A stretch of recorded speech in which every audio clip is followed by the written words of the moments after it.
चितळे बंधू.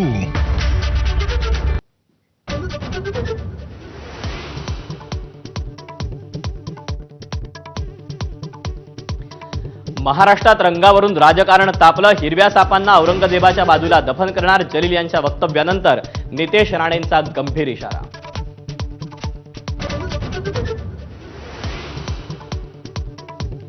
भाजपमधील वरिष्ठांनी परवानगी दिल्यास नामोनिशाण संपून टाकू. गणेश नाईकांनी पुन्हा एकनाथ शिंदेंना डिवचलं.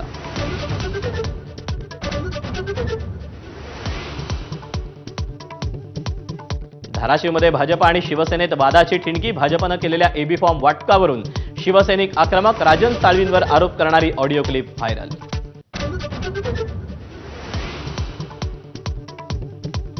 चंद्रपुरातील ठाकरेंच्या शिवसेनेचे 10 किंगमेकर नगरसेवक मातोश्रीवर.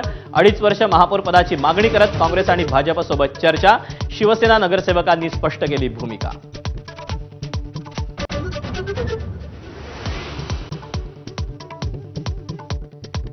केडीएमसीत विरोधकांच्या खुर्चीवर बसण्यास तयार. मनसे शिंदेंच्या युतीवर टीका करत ठाकरेंच्या शिवसेनेकडून भूमिका स्पष्ट. तर नॉट रिचेबल नगरसेवकांशी लावले पोस्टर.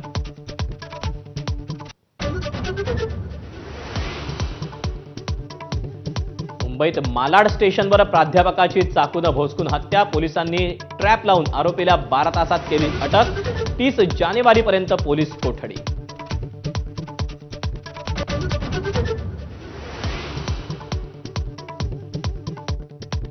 साताऱ्यातील कराडमध्ये 6,000 कोटींचं ड्रग्ज जप्त. गुजरातमधील 3 IPS अधिकाऱ्यांची कारवाई. ड्रग्ज प्रकरणी महाराष्ट्र केसरी संजय पाटील यांच्या प्रकरणातील प्रमुख आरोपी बाबा मोरे ताब्यात.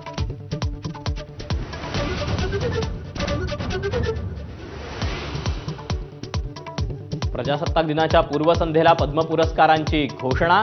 महाराष्ट्रातील अनेकांचा गौरव.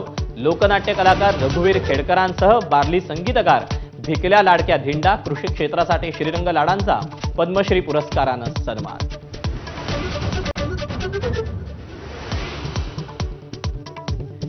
ज्येष्ठ अभिनेते धर्मेंद्र यांना मरणोत्तर पद्मविभूषण पुरस्कार. तर गायिका अलका याज्ञिक यांचा पद्मभूषण पुरस्कारानं सन्मान.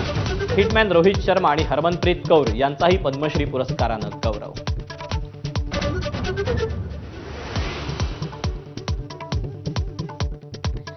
बांगलादेशची बाजू घेत T20 विश्वचषकावर बहिष्कार घालण्याची पाकिस्तानची भाषा. मात्र ICCच्या इशाऱ्यानंतर पाकिस्तान वठणीवर. विश्वचषकासाठी संघही जाहीर.